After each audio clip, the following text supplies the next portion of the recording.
¿Alguna vez te pasó que estás a punto de operar y te empiezan a entrar dudas sobre si estás tomando la decisión correcta o no?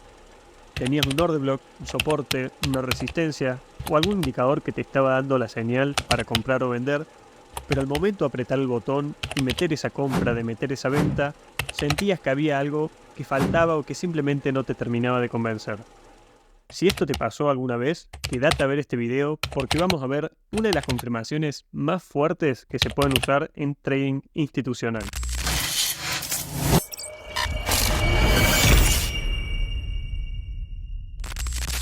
Antes de empezar, no te olvides de suscribirte a nuestro canal, activar la campanita para recibir notificaciones de nuestros próximos videos. Ahora sí, vamos con el video. Para explicarte esta confirmación, vamos a analizar una operación que tomamos en futuros de S&P 500 alrededor de las 9 de la mañana el miércoles 3 de julio. Esta confirmación se llama divergencia SMT, o en inglés Smart Money Technique. Es una herramienta de trading institucional, particularmente de ICT Concepts, que nos ayuda a tener esa confianza extra a la hora de tomar las operaciones. Ahora bien, ¿qué es una divergencia? Bueno, una divergencia se da cuando el precio de un par de divisas se mueve en una dirección y un indicador técnico, como puede ser un oscilador, se mueve en una dirección opuesta. Esto también se puede dar, por ejemplo, entre dos pares de divisas que están fuertemente correlacionados, como puede ser el euro-dólar y libra-dólar, o bien se puede dar entre cualquier tipo de activos que tengan una correlación muy fuerte. En este caso, la divergencia que vamos a ver no va a ser usando indicadores ni nada por el estilo. Simplemente se puede usar para dos pares de divisas que están correlacionados o bien para índices o cualquier otro tipo de activos que tengan una fuerte correlación entre sí. Ahora vamos bien en detalle a ver cómo funciona la divergencia. Como podemos ver, tenemos dos gráficos. Por un lado tenemos uno que nos genera tres máximos crecientes antes de empezar a caer. Y por otro lado, tenemos otro gráfico que solo nos genera dos máximos crecientes y luego uno decreciente para recién empezar a caer y superar el primer mínimo. Cuando tenemos esta situación entre dos pares correlacionados, por ejemplo, este primero puede ser el euro-dólar y este segundo libra-dólar, si nosotros tenemos esta situación, lo que estaríamos teniendo es una divergencia bajista, es decir, es un indicio de que el precio va a empezar a caer y se marca de esta manera. En esta zona tendríamos la señal de que el precio quiere empezar a caer. Ahora bien, ¿cómo se puede complementar esta divergencia?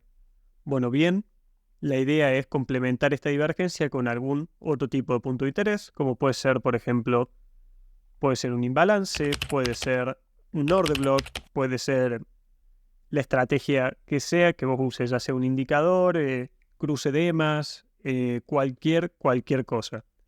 La idea, como dijimos al comienzo, es de usar esta estrategia como una confirmación extra a la estrategia que venías usando. Es decir, no es una herramienta para usar por sí sola, simplemente es una confirmación que le da todavía más potencia, más fuerza al análisis que veníamos llevando.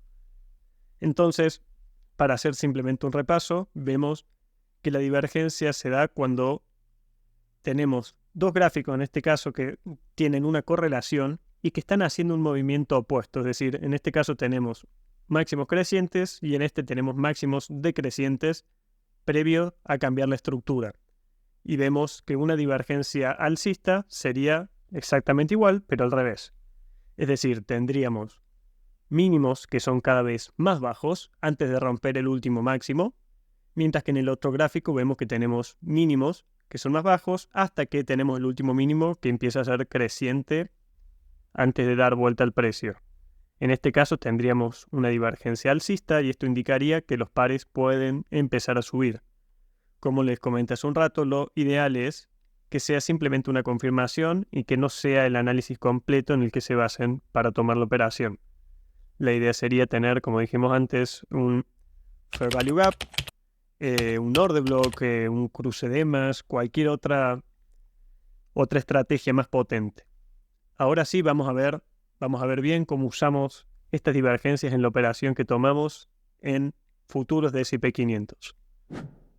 Ahora que ya volvimos el tiempo atrás y estamos cercanos al punto en donde tomamos la posición, vamos a hacer un simple análisis rápidamente de cómo llegamos hasta donde está el precio en ese momento.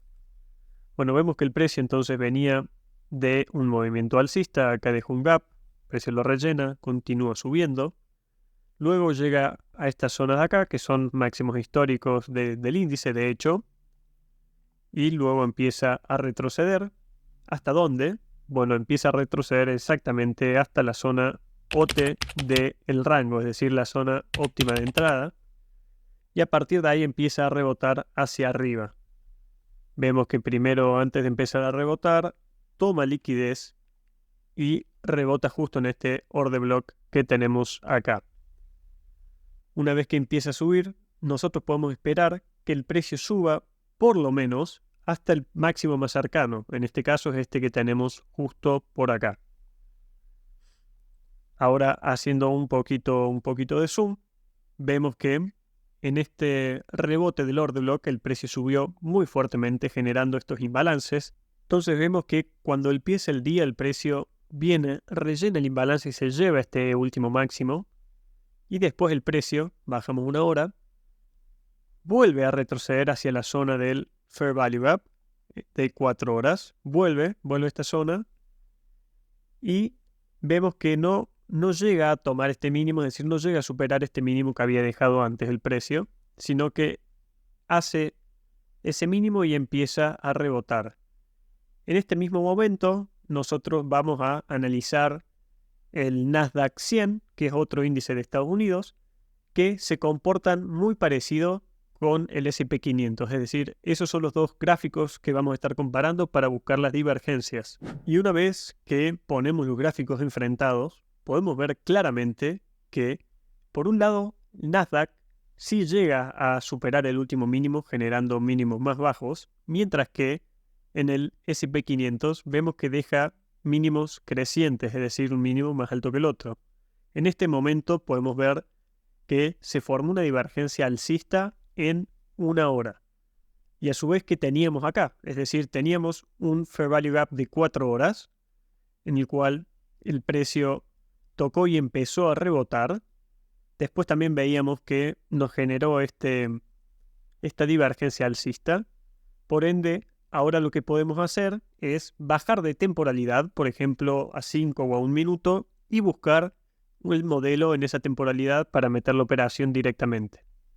Así que bueno, vamos a 1 minuto en este caso en el S&P 500 y vemos que el precio, mientras va bajando, es decir, nos va dejando muchísima liquidez en el camino, es decir, todos estos máximos relativamente iguales, acá otro máximo que el precio no vino a tomar, acá otro, es decir, nos dejó un montón de liquidez que el precio va a ir a buscar.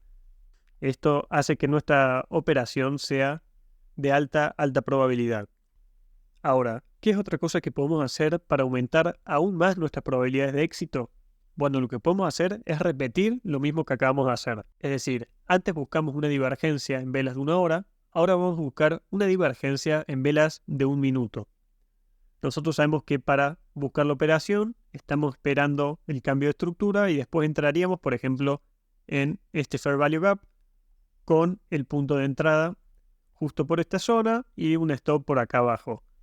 Y algo que se puede hacer para darle todavía más probabilidad de éxito a esta operación es esperar una divergencia.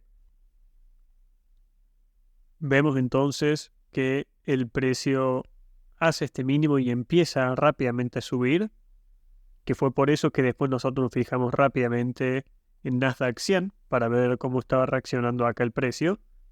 Y básicamente podemos ver que en este caso lo que tuvimos fue un mínimo que fue más bajo que el mínimo anterior, a diferencia, como vimos recién, del S&P 500. Es decir, en el S&P 500 tenemos mínimos crecientes, mientras que en el Nasdaq 100 tuvimos estos mínimos decrecientes.